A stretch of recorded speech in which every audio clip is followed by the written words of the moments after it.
जागो सरकार जागो। डॉक्टर भीमराव अंबेडकर ने कहा था कि शिक्षा शेरनी का वो दूध है जो पिएगा वो दहाड़ेगा। शिक्षा की यात्रा किसी एक बच्चे या किसी एक परिवार तक सीमित नहीं होती। जब एक बच्चा पढ़ता लिखता है तो वो केवल अपना भविष्य नहीं संवारता बल्कि आने वाली कई पीढ़ियों के लिए एक मजबूत नींव रखता है। इससे तो कोई इनकार नहीं कर सकता।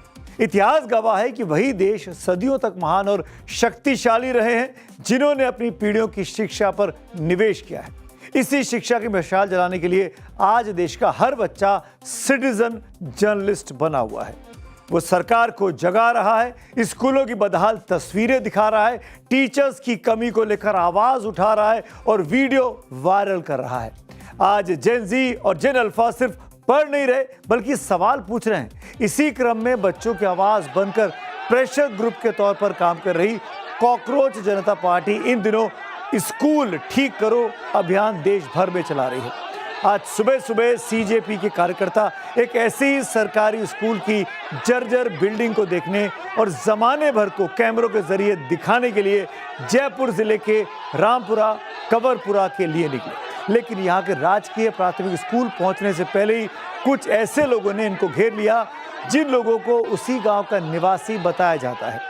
पहले इन दोनों पक्षों के बीच कहासुनी हुई, फिर इन कथित ग्रामीणों की तरफ से धक्का मुक्की की गई, जिसके बाद ग्रामीणों ने सीजेपी के कार्यकर्ताओं को दौड़ा दौड़ा कर मारा।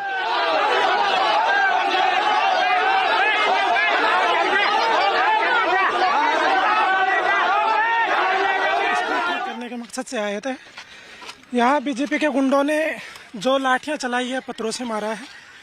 और भला स्कूल ठीक करने से किसको दिक्कत हो सकती है? बिल्कुल नहीं पता। हम स्कूल के लिए गए थे, वहाँ पे इन्होंने सडनली अटैक कर दिया सब लोग के ऊपर और सब लोग को मारने लग गए। रैंडमली हर जगह से मारने लग गए। बोल रहे पाकिस्तान जाइए, रस्सियां लेके हमारे इन्होंने कार्यकर्ताओं को पीटा है। हमको बोल रहे हैं हम आतंकवादी हैं, हमको बोल रहे हैं हम नक्सल्स हैं। अब इस तस्वीर को भी देखिए, कैसे गांव के लोग सीजेपी के को कन्वीनर आशुतोष रांका को पीटते हुए दिखाई देते हैं। गांव वालों ने रांका को घेरा, सीजेपी कार्यकर्ता उन्हें लगातार बचाने की कोशिश करते रहे, लेकिन ये कथित ग्रामीण इतने गुस्से में थे कि सीजेपी कार्यकर्ताओं को वहां से जान बचाकर भागना पड़ा। पूरे देश ने सच्चाई दिखी है। एग्जैक्ट यही स्कूल, मेरे इंस्टाग्राम पे जाकर आप वीडियो चेक कर सकते हैं। एग्जैक्ट यही स्कूल मैं 1 साल पहले भी यहाँ पर आके गया था। भैंसों के तबेले में ये स्कूल चल रहा था और आज भी ये स्कूल भैंसों के तबेले में चल रहा है। हम क्या मांग कर रहे हैं कि आप ये स्कूल ठीक करिए, बच्चों को अच्छी शिक्षा दीजिए। आपने मदन दिलावर ने यहाँ पर गुंडे भेजकर मारपीट की, गाड़ियों के शीशे फोड़े गए हैं। महिलाओं के, भाजपा के गुंडों ने महिलाओं पर आज मारपिटाई की है, उनके फोन तोड़ दिए, मेरी शर्ट फाड़ दी, एक वॉलंटियर का हाथ टूट गया, उसके हाथ में फ्रैक्चर है, पूरा खून हो रखा है। लिटा लिटा के इन लोगों ने मारा है। अपने आप को गांव का ही निवासी बताने वाले ये लोग इतने गुस्से में आखिर क्यों थे? क्यों सीजेपी के कार्यकर्ताओं पर इतना हमला किया और किसके कहने पर किया? ये तो जांच का विषय है, लेकिन आशुतोष रांका का आरोप है कि मारपीट करने वाले ये लोग गांव के निवासी से ज्यादा तो बीजेपी के कार्यकर्ता लग रहे थे। और इन कथित ग्रामीणों ने राज्य के शिक्षा मंत्री मदन दिलावर के आदेश पर सीजेपी के कार्यकर्ताओं पर हमला किया। ये तो साफ साफ दिखाई देता है कि सीजेपी वालों के न आने का ये कथित गांव वाले पहले से ही पूरी तैयारी के साथ इंतजार कर रहे थे। इनके हाथों में डंडे थे, इनके पास पत्थर थे। इन्हीं डंडों और पत्थरों से इन्होंने सीजेपी के लोगों की गाड़ियों के शीशे तोड़े। आशुतोष रांका ने बीजेपी कार्यकर्ताओं पर मारपीट का आरोप लगाया और इस पर हमारे संवाददाता लखवीर शेखावत ने गांव के कुछ एक लोगों से जब बात की तब उन्होंने क्या कहा, ये सुनना आगे बढ़ने से पहले बहुत जरूरी है। वो एक देश विरोधी पार्टी है। हम ऐसी पार्टी को हमारे ग्राम में घुसने भी नहीं देंगे, क्योंकि ये वो पार्टी है जिसको बाहर से फंडिंग होती है। जो भी पूरा ग्रामीण है वो एक श्रवण समाज से आता है और ये बीजेपी को सपोर्ट करता है। अगर बीजेपी ने भी अगर हमारे बच्चों की तरफ नहीं देकर ग्राम का स्कूल का विकास नहीं किया तो हम उसका भी पुरजोर विरोध करेंगे। तो सुना आपने, ये शख्स कह रहा है कि सीजेपी देश विरोधी पार्टी है, इसे विदेशों से चंदा आता है, इसीलिए हमला किया। दूसरे बयान में ये शख्स ये भी कहता है कि ये गांव बीजेपी समर्थकों का है। ये तो जांच के बाद ही सामने आएगा कि हमला करने वाले कौन थे, लेकिन कुछ बातें तो बेहद साफ होनी ही चाहिए। मामला चाहे जो भी हो, कानून को हाथ में लेने का अधिकार किसी के पास नहीं है। इन कथित ग्रामीणों को खुलेआम डंडों और पत्थरों से हमला करने का अधिकार आखिर किसने दिया? अगर कथित ग्रामीणों को कोई शिकायत थी तो पुलिस प्रशासन को सूचना क्यों नहीं दी गई? सवाल यह भी है कि जब सरेआम सीजेपी कार्यकर्ताओं पर हमला हो रहा था, उस वक्त गांव में मौजूद पुलिस वाले कहां थे? लोकतंत्र में किसी भी मुद्दे पर विरोध का हक सबको है, लेकिन शांतिपूर्ण तरीके से। लेकिन विरोध की आड़ में इस तरीके से हमला करना, मारपीट करना, तोड़फोड़ करना कतई जायज नहीं है। इन लोगों को आप ग्रामीण कहेंगे या उपद्रवी कहेंगे? कानून अपने हाथ में लेने वाले ये कथित ग्रामीण अब कैमरे में कैद हो चुके हैं। इन लोगों के खिलाफ कड़ी से कड़ी कार्रवाई होने में अब पुलिस को बिल्कुल देरी नहीं करनी चाहिए। हमलावरों की भी फौरन गिरफ्तारी होनी चाहिए। इन तस्वीरों में दिखाई देता है, जितनी तस्वीरें वायरल हैं, कि जो सीजेपी के कार्यकर्ता हैं उनके हाथों में लाठी, डंडे, पत्थर नहीं है। उनको तो मारा जा रहा है, वो तो बचने की कोशिश कर रहे हैं, वो तो जान बचाने के लिए दौड़ रहे हैं। सीजेपी ने 48 घंटे का अल्टीमेटम देते हुए कहा कि अगर हमलावरों की गिरफ्तारी नहीं हुई तो पूरे राजस्थान में आंदोलन किया जाएगा और शिक्षा मंत्री मदन दिलावर के इस्तीफे की वो मांग करेंगे। विपक्षी पार्टी कांग्रेस को बैठे ठाले अपनी गोदी में एक ऐसा मुद्दा मिल गया जिसके जरिए अब वो बीजेपी की सरकार को घेर रही है।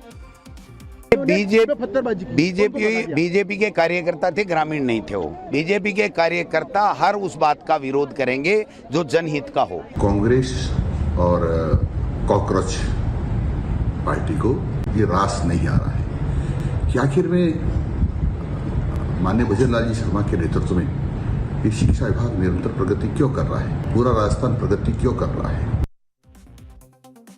बीजेपी बार बार कहती है कि सीजेपी यानी कॉकरोच जनता पार्टी जो है वो आम आदमी पार्टी से एनर्जी लेती है, उनकी मदद से चलती है, यानी उनके और आपस में कोई साठगांठ है। लेकिन कांग्रेस के साथ तो सीजेपी का कोई साठगांठ नहीं है। सीजेपी प्रोटेस्ट कर रही है, फायदा कांग्रेस को मिल रहा है, और बीजेपी के लोग आज अभी आपने सुना मदन दिलावर को कैसे सीजेपी और कॉकरोच को एक साथ देख रहे हैं। अब सीजेपी का दावा है कि इस हमले में 5 कार्यकर्ता गंभीर घायल हुए हैं, उनके 7 को मामूली चोटें लगी हैं। लेकिन सवाल है कि एक स्कूल को देखने जा रहे सीजेपी कार्यकर्ताओं पर हमला क्यों किया गया? क्या सरकार को आईना दिखाने की लोकतंत्र में कोई मनाही है? अगर सीजेपी को रोकना ही था तो यह काम प्रशासन का है, पुलिस वालों का है, कुछ गांव वालों को इसका लाइसेंस किसने दिया? अब यह भी जानिए कि आशुतोष रांका अपने देश के वो नौजवान हैं जो बेहद उम्दा शिक्षा हासिल करके नाम रोशन कर चुके हैं। वो आईआईटी कानपुर के ग्रेजुएट हैं, लंदन स्कूल ऑफ इकोनॉमिक्स से उन्होंने अपनी आगे की पढ़ाई की है। जब ऐसे शिक्षित और समझदार युवा देश के सरकारी सिस्टम की बदहाली पर सवाल उठाते हैं तो व्यवस्था से उम्मीद की जाती है कि वो सवालों को सुने, उनकी बातों पर तवज्जो दे, जो खामियां दिखाई जा रही है उनको दूर करे ताकि आम भारतीय का फायदा हो सके। यही काम तो हम सबका है, शिक्षित युवकों का, मीडिया का, सरकार का, विपक्ष का। यही तो असली देश सेवा है, यही तो देश प्रेम है। लेकिन यहां तो उन्हें दौड़ा दौड़ा कर पीटा गया, ये बेहद शर्मनाक है। आज देखा हमने किस तरीके से जब एक भैंस के तबेले में सरकारी स्कूल चल रही थी तब आशुतोष वहां जाने वाला था और इसका खुलासा करने वाला था कि कैसे गरीबों को, बच्चों को भैंस के तबेले में बिठाया गया था। और उसी के चलते ये लोग कहीं ना कहीं डर गए और इन लोगों ने, इन गुंडों ने, बीजेपी के गुंडों ने आशुतोष और उनकी पूरी टीम पर हमला किया। ये तो हम सब जानते हैं कि शिक्षा के मंदिरों यानी स्कूलों को संवारने की सीधी सीधी जिम्मेदारी सरकार की है, जो चुनाव जीतती है और सरकार में आते हैं वो जो भी पार्टी हो। और ये वक्त किसी मूवमेंट से डरने का नहीं है, बल्कि सिस्टम को दुरुस्त करने का बेहतरीन मौका तमाम सरकारों को मिला हुआ है। जब समस्या सामने आएगी तभी तो समाधान निकाला जाएगा।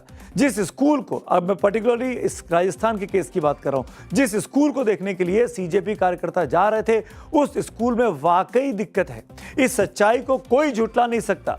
मेरे सहयोगी लखवीर शेखावत ने भी राजकीय प्राथमिक विद्यालय रामपुरा से ये रिपोर्ट भेजी है। आगे बढ़ने से पहले लखवीर की रिपोर्ट आपको दिखाती है, आपकी आंखें खुली रह जाएंगी।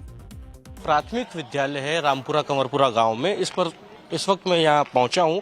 आप देखिएगा कैसे रस्सी लगाकर इस भवन को गिरने से बचाने के लिए रोका गया है ताकि कोई भी अनहानि ना हो जाए, लिहाजा इसलिए रस्सी लगाई गई है। हालांकि अभी स्टूडेंट्स जो हैं वो यहाँ पर नहीं है, लेकिन दूसरी तरफ यहाँ से ही महज 50 मीटर आगे ये जो मंदिर के पीछे आप बाउंड्री देख रहे हैं, वहाँ पर एक अभी बच्चों को शिफ्ट कर दिया गया है।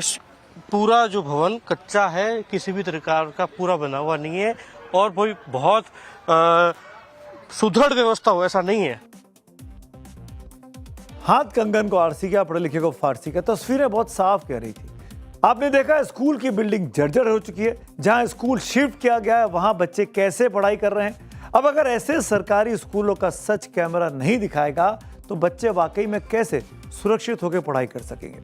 यहां पर मैं आप दर्शकों से पूछना चाहूंगा, आप खुद सोचिए कि क्या गांव वाले वाकई में ये चाहेंगे कि उनके बच्चे भैंसों के तबेले में पढ़े, और जो उनके बच्चों की बात करें उनको ये गांव वाले मारेंगे, पीटेंगे, भगा देंगे, या ये गांव वाले चाहेंगे कि उनके बच्चे ऐसी इमारत पे पढ़ें जो कभी भी गिरकर बच्चों के लिए खतरनाक साबित हो जाए। ये खामियां सामने लाने का मतलब है सरकारी तंत्र को जवाबदेह बनाना, ताकि जनता जनार्दन का भला हो सके। और ये हम सब का यही काम है। जिन कथित ग्रामीणों ने आज मारपीट की, उन्हें अब मैं कुछ आंकड़े इस राजस्थान के